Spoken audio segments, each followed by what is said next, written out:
welcome again to Mirador's round table. It's a bit elongated tonight. We have 6 of us. So as we go along, I'll let them introduce themselves, because if I go round now, it'll waste valuable time. We've gone through a pretty horrendous week, one way or another, with demonstrations both in the United States and Britain. And for many reasons, people have flooded into the streets and everything has got out of hand. The question that we pose tonight is, what powers should government have in what we call a free society to curb these demonstrations? And indeed, should those powers be able to be applied to smaller demonstrations, for instance, those that are against fracking and such things? Now, most of the action has taken place earlier anyway, in the United States. So let's go to Melissa. And Melissa, what's your view on this? Well, in terms of the powers that government should have over people, they should be protective rather than punitive. I know that early on there was some lots of cases of looting, but there were also a majority of the cases where peaceful protesters, where they were attacked by police officers. I know there's a lot of tension. It's a very difficult job that they do, but it's just not something that should be permitted in a society such as the United States. Stephen Catlin, we've got 2 politicians here tonight. What about what's happened on this side of the water? Because I know you keep a very keen eye on events that go on, particularly around Westminster and in London. What's your view? Well, I think Melissa has hit it on the head, really. The measures should be, if there are any measures needed, protective, but not punitive. I see nothing wrong with peaceful protest, and yesterday's protest in London started out peacefully. After it had broken up, a few remained and caused trouble, including a mounted police officer being knocked off her horse and suffering injuries, the horse running amok through the demonstrators, and that is not really how it should be. But I would resist any law which prohibits protest or a gathering to protest, because the way, let's say, our government, and also looking across the Atlantic to America's government, is behaving at the moment, they could. All right, Mark Warburton, Brett Warburton. Brett Warburton. You're also a politician. You've heard from 2 people now. Do you think the powers are sufficient, too much, too little? What's your view? I think that there are 3 sets of issues that we're looking at. The first is the right to demonstrate, which I think is fundamental to any democratic society. That should never be stopped. Then you have the risk of COVID virus transmission. And then you have some bad behavior that's been going on with destructive actions taken by some protesters, crossing the line between protest and anarchy, violence. And it's a matter of safeguarding the first element, the right to protest. There comes the second issue. Yes, you can protest. Given the situation, please be mindful of others and demonstrate in such a way that you're not going to create a greater likelihood of spreading the virus, considering we've just gone through this incredible lockdown period. So it's incumbent on people demonstrating to be sensible, and I think most people would be. And then you have this third stage where there's violence taking place, which I think that's a totally separate matter. That isn't to do with demonstration. That's to do with opportunism by certain elements to either vent personal anger or to try and precipitate something very different out of the purpose of the protest. Well, there are a couple of politicians that just couldn't help themselves. It's all the fault of the press. But we've got a policeman here, an ex-policeman, I should say, in Paul Fowler. Paul, what's your reaction to this whole thing? Well, as a former police officer who's actually been involved in a riot, and also as a student who marched to get more funding, I hope I've got a balanced opinion. I agree with everybody who's spoken so far about protective. There are enshrined rights in society, and I won't quote Voltaire, but we all know the Voltaire quote. I just think that at the time, marches should be allowed. I think the best way is for government, and maybe not forming a committee, but maybe conciliating by having categories. In other words, as Melissa mentioned, a fracking march will be in a different category from, say, a sudden spontaneous looting and burning riot.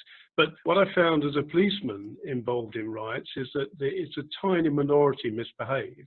All the marches that we did in Brighton and London was really violence was minimal. If there's any agitation, people forget that in as Melissa knows, in America, things get carried away. You've just got a few adjutants at the back, and suddenly, oh, we shouldn't do marches anymore. I take the view marching is democratic. We must protect it as a right.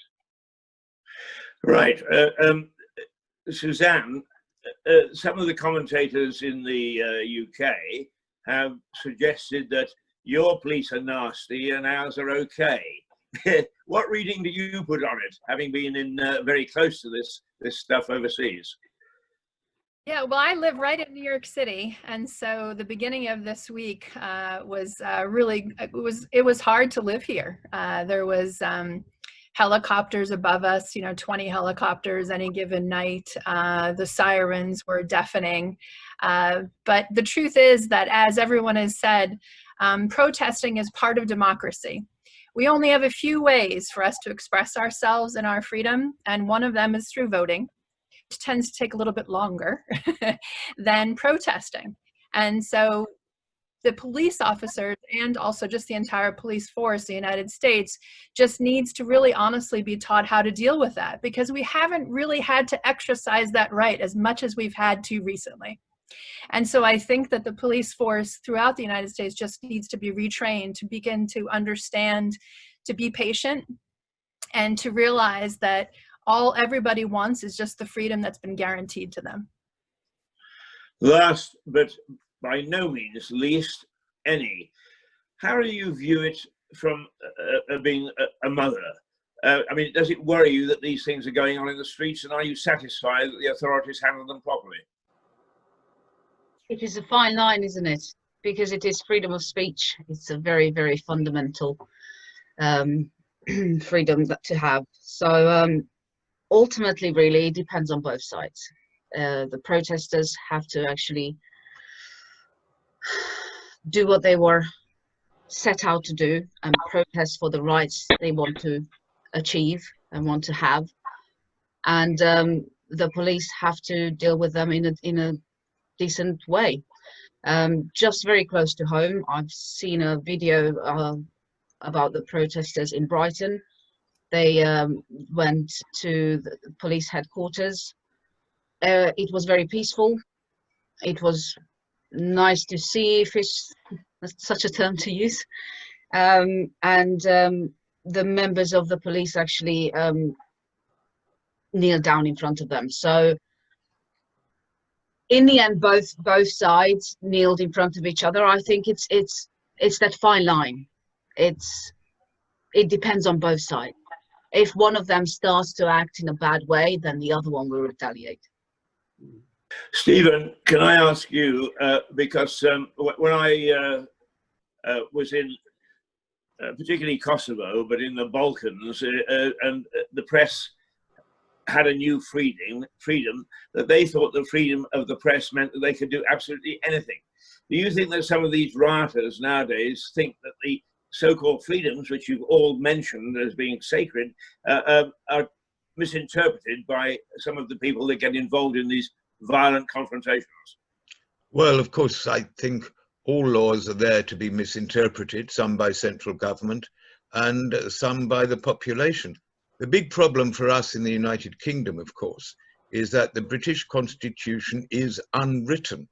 It is based on process and precedent. Well, if you look at it that way, we were the country that cut the king's head off and had a protectorate until Charles II was asked back.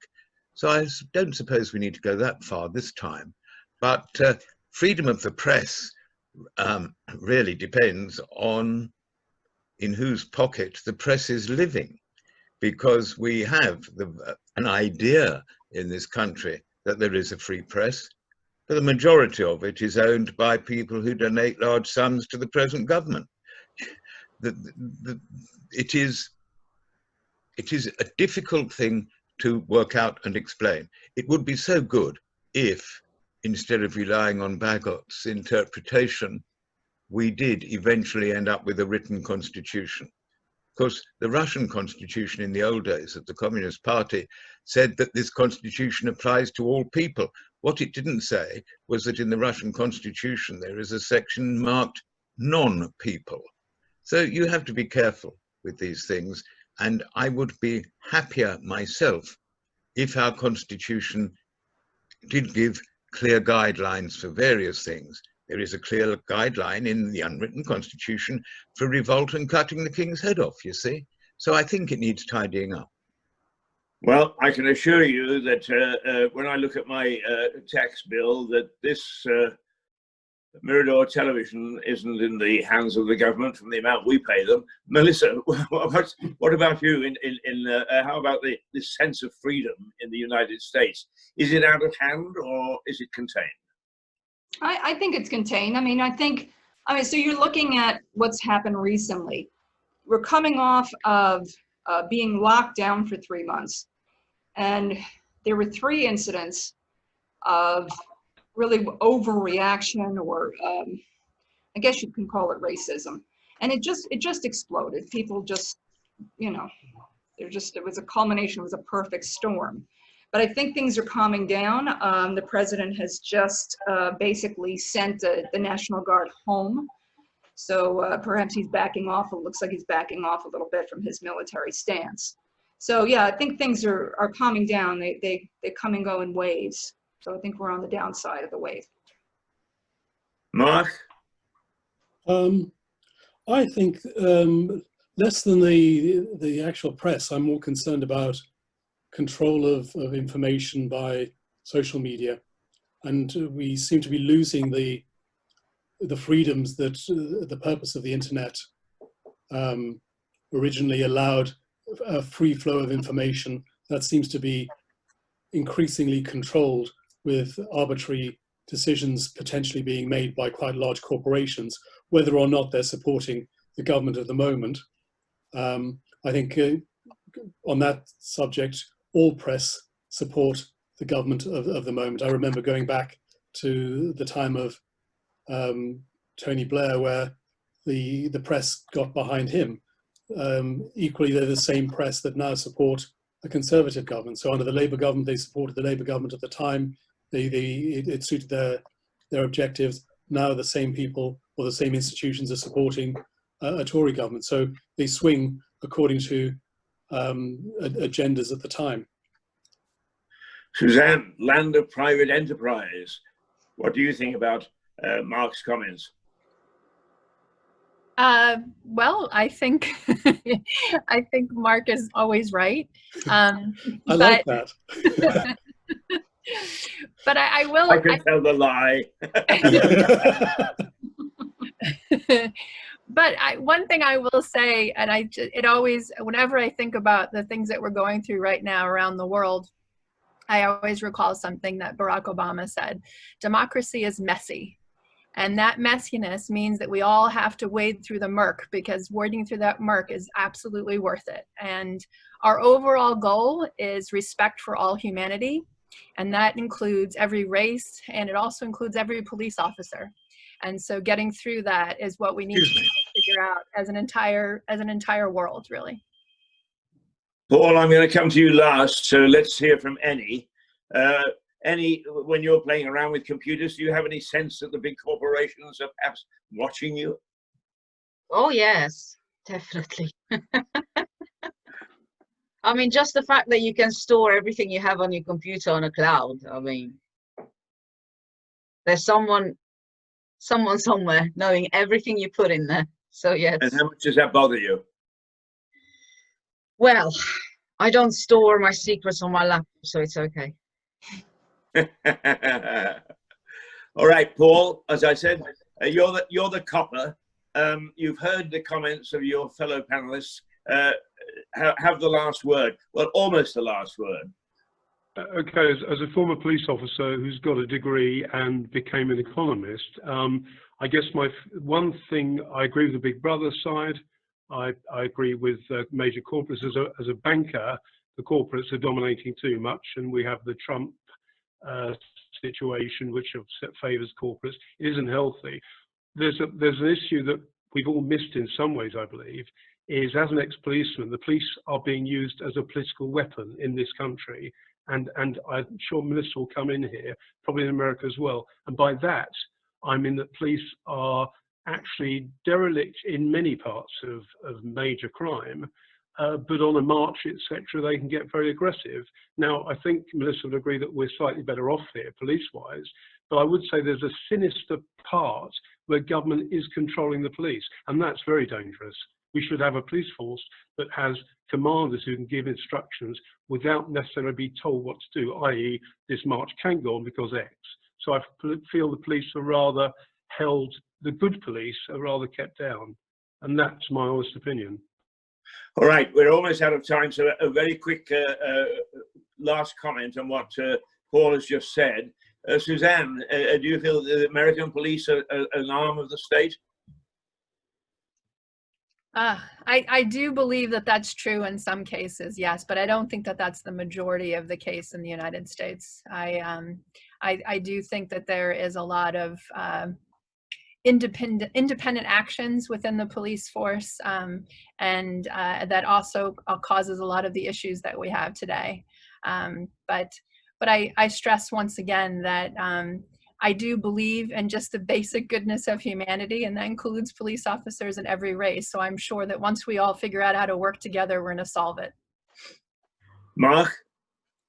I suspect that it's less that the police are controlled by the government and more opportunism to use or exploit a situation.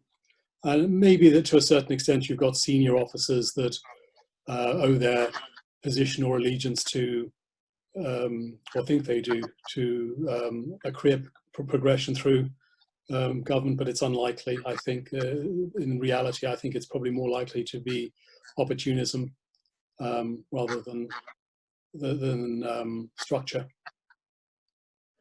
Annie? Yes. What was the question?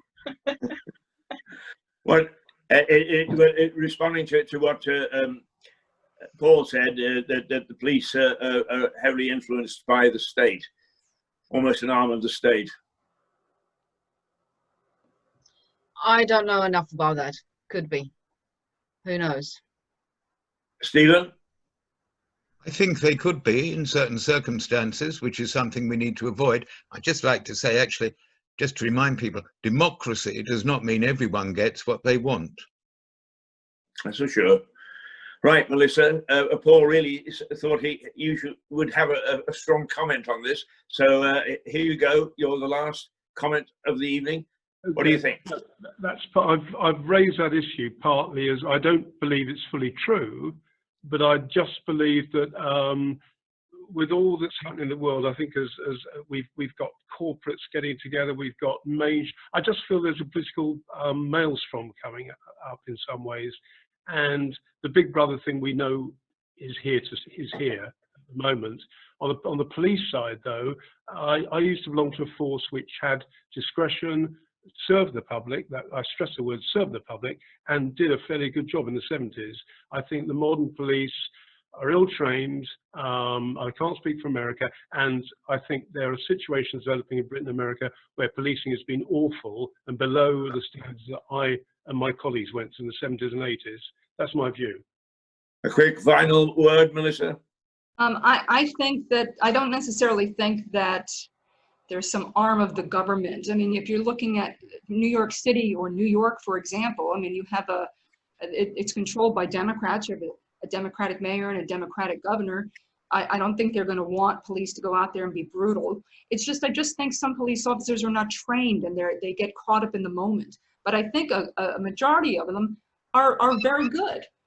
I mean, you see so many of them taking a knee and being in solidarity with the protesters. So I'm more optimistic than most, I guess. Well, thanks to the panel for their views. I think you can tell that nobody influences Mirador because we had such a diverse opinion across the board. What I would say is that as a journalist, I've always valued freedom. And one of the big disappointments of my life was to find out that when it says on a pub, free house, it doesn't mean free beer. Join us again next week. Thank you from the panel. Good night. Cheers. Bye now. Night. Bye. Bye. Thank you.